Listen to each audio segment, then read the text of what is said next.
Hello. No kings in the USA. I had someone come by um, when I was protesting, and they mentioned that they asked, "Who's king? Who's the real king?" I knew they were Christians. Jesus. And then they said, "Well, then, how are there no kings in the USA?" Dodging the issues, is something that the right, which is very wrong, does every day. Every day is dodging the point. And the thing is, they want a Christian nation. Uh, Everybody in their head, no matter what kind of religion you got, no two people have exactly the same idea and picture of their religious leader. And in fact, most don't know how to pronounce, or there is no known pronunciation that's clear on the name of the leader of their particular religion. The magic name, even that isn't the same. Is it Jesus? In the case of Christianity, is it Jesus? Or is it Jesus? Or is it Yeshua? That was probably the better guess. But and did I say that right? So where's the magic name? Which one is magic? Are they all magic? So I could say ba-dum, and that's the way I want to name my leader of my religion. Mm-hmm. Ba-dum. The is king. King. The interesting thing about Christ as king is that he wanted everyone to be just like him. Welcome to the family, folks.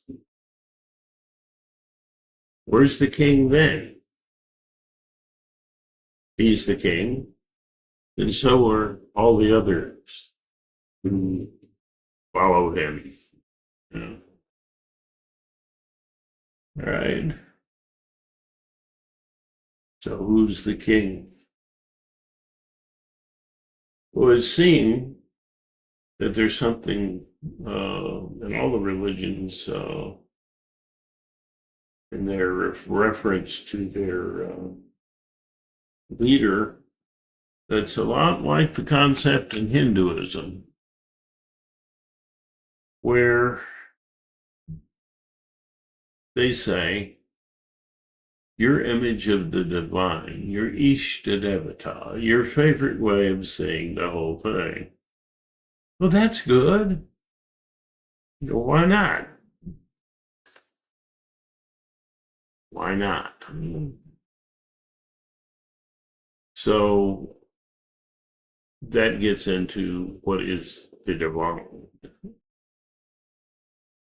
Well, the divine sounds a lot like, to me, the concept of the inner artist. That's your Ishtadevata, isn't it?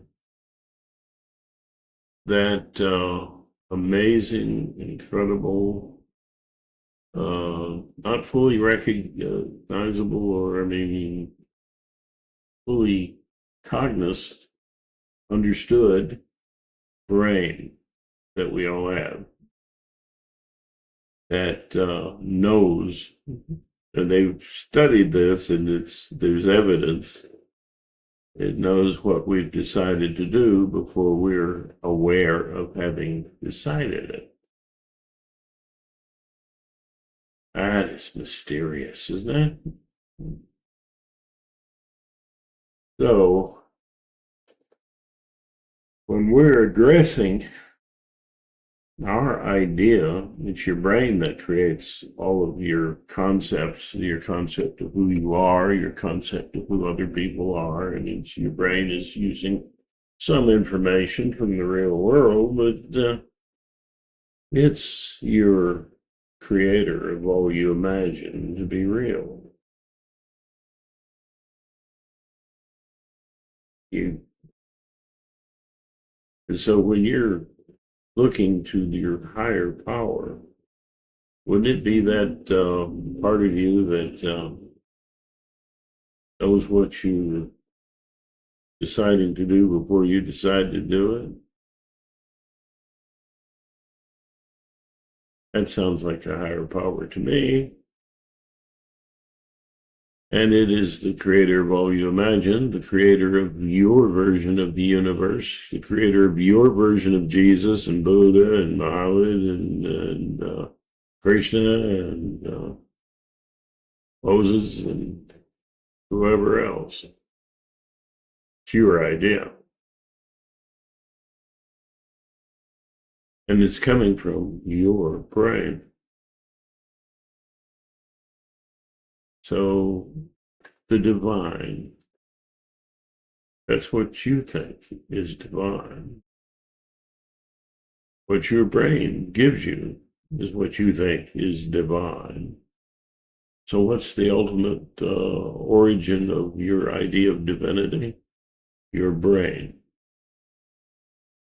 Well, if you're created in the image of God, what does that mean? Well, God doesn't need to breathe, doesn't need a mouth, so you don't need to eat, you don't need to hear anything. I mean, he's capable of everything, right? All knowing, right? Exactly. So, who's God? We don't know. But the image of God, supposedly, according to Christianity anyway, is, that's what you're created to be. Created in His image, or her image, or however you want to see that, the divine.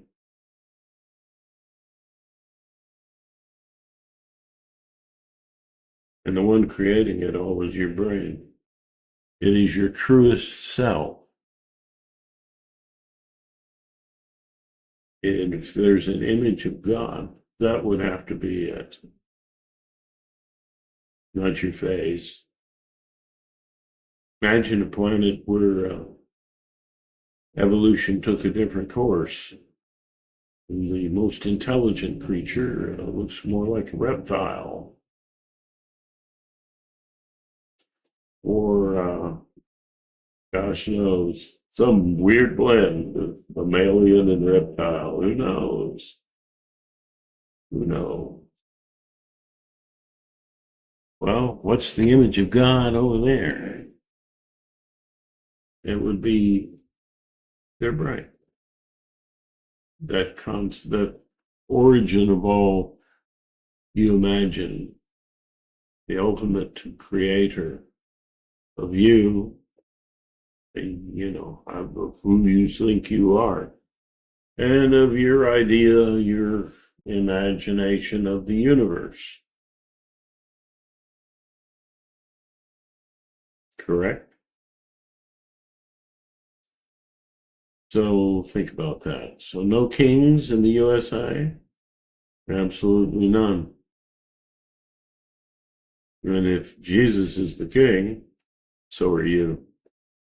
And so what does that mean? How can we follow this idea of the ultimate leader if everybody is it? Well, that sounds like democracy to me is going to get closer because you've got all of these people and their image all wrapped up together, right? Different in different perspectives of the universe, the ultimate reality, different perspectives.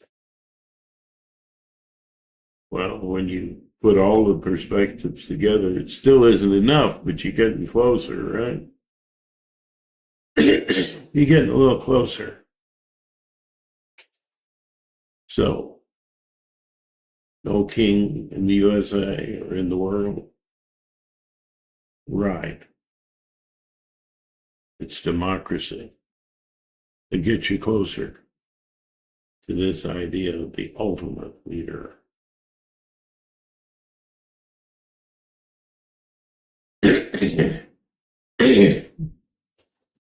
And where do your virtues come from?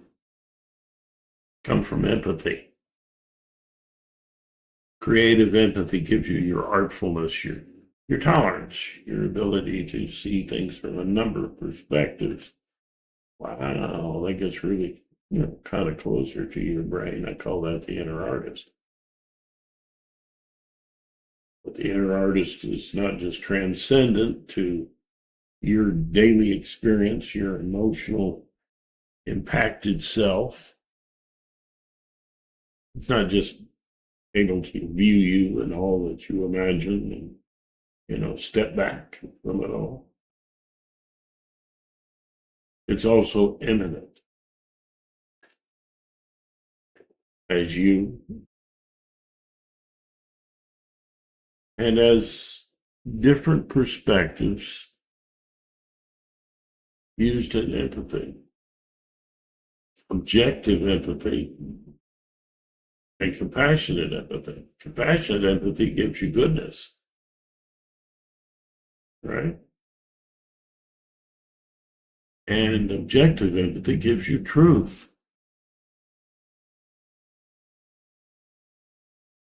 You put all that together and you get closer to what might be the ultimate reality. You get closer, but you can never fully arrive because that which is in part of the thing can't really get outside of that thing to know it. The brain, you can study the brain, in general, how it works, but you'll never understand it all. You're part of it. How are you going to understand the brain in its entirety, in all of its forms, without being able to get outside of the brain? You can't. You're lost in your own images. But all those images together are going to get closer. Again, democracy. Not any kind of tyrannical rule of my idea or your idea, but all our ideas put together. And that's virtue, and that's the love flow. And that is not tribal. If it's only me, or it's only my tribe, that's farther away from the ultimate vision of love and reality.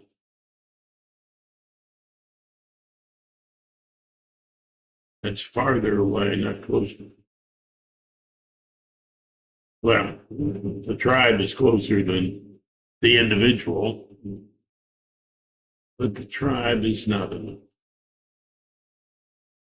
Since we are ape-like creatures and we're very tribal, just look at all the wars and the nonsense. Very tribal. Not all that bright. Making wars when we could be investing in our joint futures, like global warming, like being able to, divert asteroids and meteors that might end life on this planet as we know it. Tribalism's not the way. My version of Jesus or Buddha or Muhammad or whoever shouldn't be the king. And when we start thinking that way, then we start being very intolerant. We can be intolerant individually. There was a joke about that.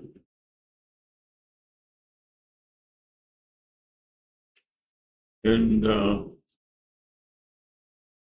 not going to tell the joke. Oh, you can ask in the comments, tell you about it. But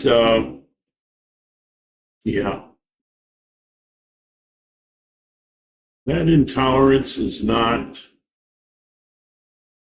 the true way. It's farther from the true way than what we're going to get if we work together.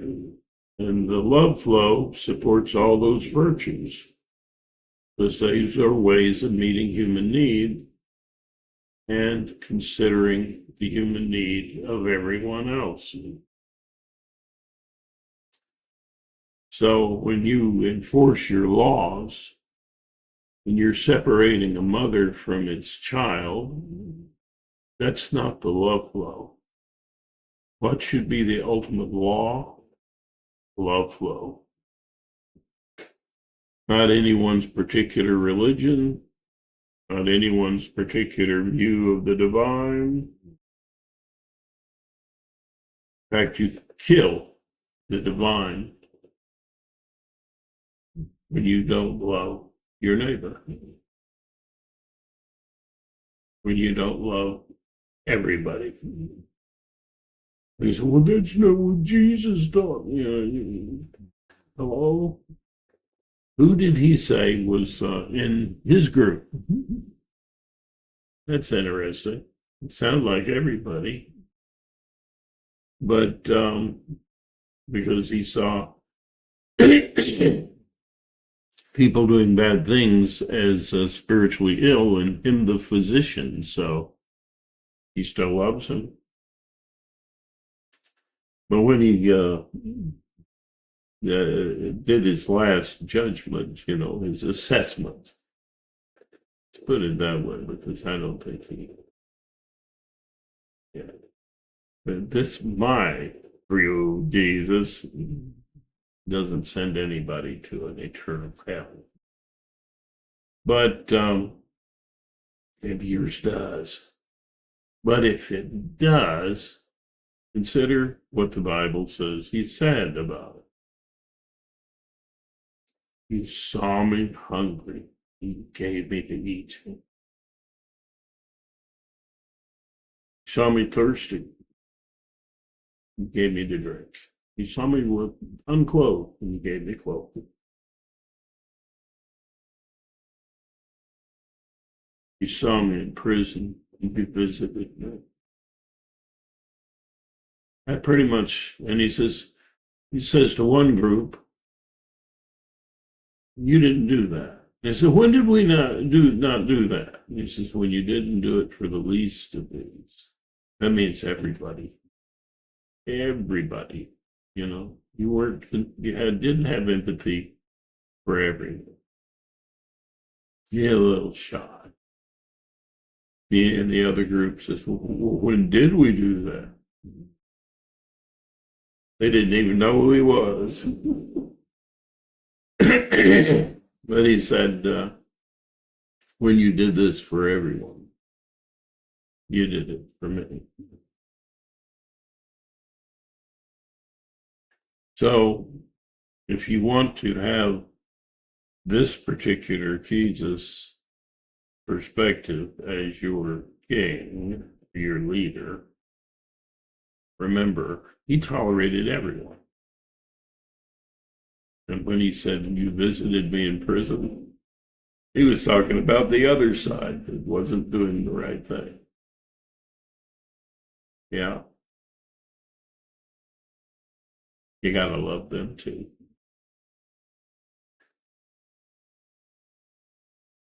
So, no kings in the USA. No kings in the world. Because no one's idea of a king is truly the full perspective of the divine. But if you're going to get closer, you follow the love flow. And it's more blessed to give than to receive.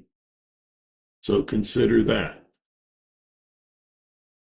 with your attitudes toward people coming into the United States.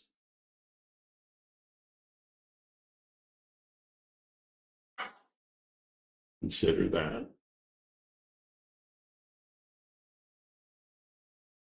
And honor the Statue of Liberty. You can have rules, but make sure your rules aren't unkind or more healing than punishing. Try that.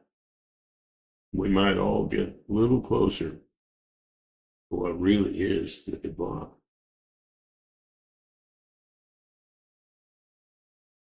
And finally, you're not just in a world of wonder. You're part of that wonder. You're pretty wonderful yourself, whoever you are, however fallen you are, however perfect you are.